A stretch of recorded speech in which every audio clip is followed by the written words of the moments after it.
Good morning students. तो हम लोग कंटिन्यू करेंगे और अभी हम लोग ने फिज़िकल प्रॉपर्टीज़ जो है वो मेटल्स और नॉन मेटल्स की देख ली। इस वीडियो में हम लोग केमिकल प्रॉपर्टीज़ पे थोड़ा ध्यान देंगे। तो केमिकल प्रॉपर्टीज़ का मतलब क्या है कि जो नॉन मेटल्स हैं और मेटल्स हैं वो ऑक्सीजन से कैसे रिएक्ट करते हैं, वाटर से कैसे करते हैं, एसिड से कैसे करते हैं, बेस से कैसे करते हैं। तो तुम्हारे चार हैं। पहले रिएक्शन विद ऑक्सीजन किसका, मेटल का और नॉन मेटल का, फिर रिएक्शन विद वाटर, फिर रिएक्शन विद एसिड, फिर रिएक्शन विद बेसिस। तो सबसे पहले हम लोग देखेंगे रिएक्शन विद ऑक्सीजन। देखो, जो मेटल्स हैं ज़्यादातर वो ऑक्सीजन के साथ रिएक्ट करके ऑक्साइड्स को बनाते हैं। जैसे सोडियम है, सोडियम का सिंबल क्या है, Na है। मैग्नीशियम का सिंबल क्या है, Mg। तो सोडियम जो है ऑक्सीजन के साथ रिएक्ट करते सोडियम ऑक्साइड बना रहा है। क्या बना रहा है, ऑक्साइड। मैग्नीशियम ऑक्सीजन के साथ रिएक्ट करके क्या बना रहा है, मैग्नीशियम ऑक्साइड।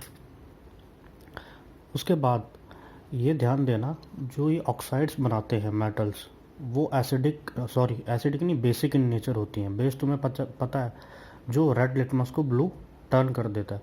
तो मैग्नीशियम को जब हम वाटर में, ये मैग्नीशियम ऑक्साइड हमें मिल गया, इसको जब हम वाटर में ऐड करते हैं तो हमें बेस मिलता है, क्या, मैग्नीशियम हाइड्रोक्साइड। इस मैग्नीशियम हाइड्रोक्साइड में अगर तुम रेड लिटमस डालोगे तो वो ब्लू में कन्वर्ट हो जाएगा। इसका मतलब ये बेसिक है।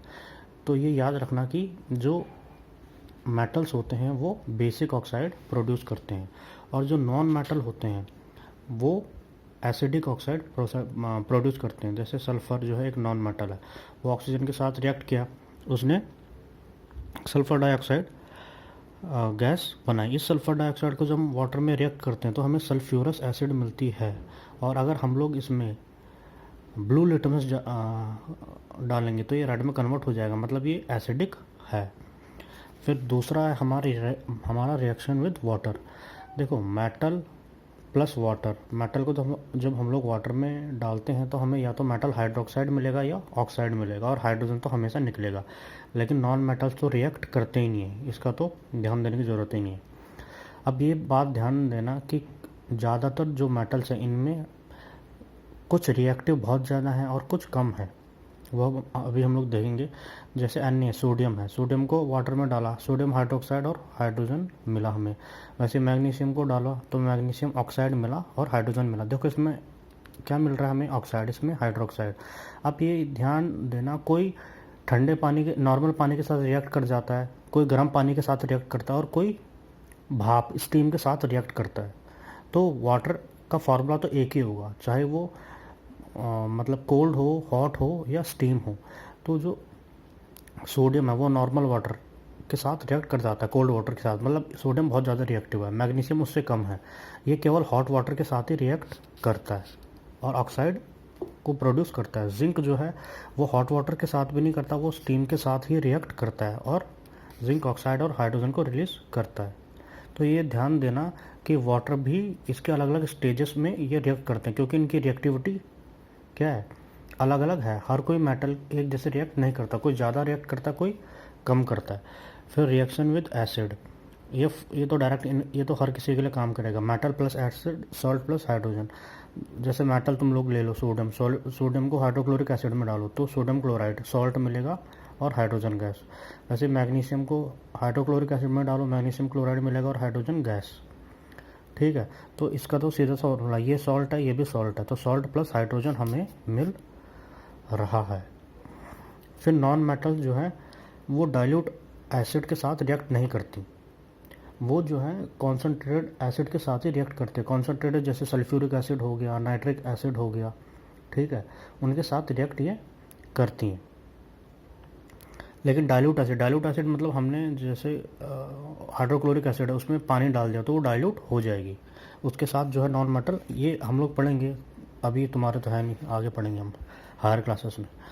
फिर रिएक्शन विद बेसिस, देखो क्लियरली लिखा हुआ है only some metals such as aluminium, zinc. कुछ ही मेटल्स हैं, जो सभी मेटल्स नहीं, केवल बहुत कम मेटल जो हैं जो बेसिस के साथ रिएक्ट करते हैं। बेसिस में क्या आता है, OH आता है, एसिड में क्या आता है, H आता है, ये तो सबको पता ही होगा। फिर एल्यूमिनियम के साथ ये रिएक्शन है एल्यूमिनियम को जब हमने सोडियम हाइड्रोक्साइड में डाला तो हमें सोडियम एल्यूमिनेट मिला और हाइड्रोजन गैस प्रोड्यूस हुई।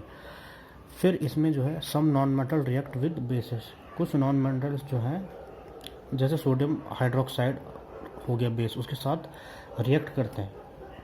ये रिएक्शन सिंपल नहीं होते, काफ़ी कॉम्प्लेक्स होते हैं, इसलिए अभी तो तुम्हारे इसमें है नहीं है। तो ये तुम्हारा, तुमने एक चीज़ देखी होगी इसमें जो ज़्यादातर मेटल रिएक्शंस में है sodium magnesium potassium, sodium magnesium potassium यही है। तो इससे हमें पता चलता है कि, और इसमें देखना किसी भी रिएक्शन में गोल्ड और सिल्वर नहीं होगा क्योंकि गोल्ड सिल्वर रिएक्ट करते ही नहीं है, वो सबसे कम रिएक्टिव है।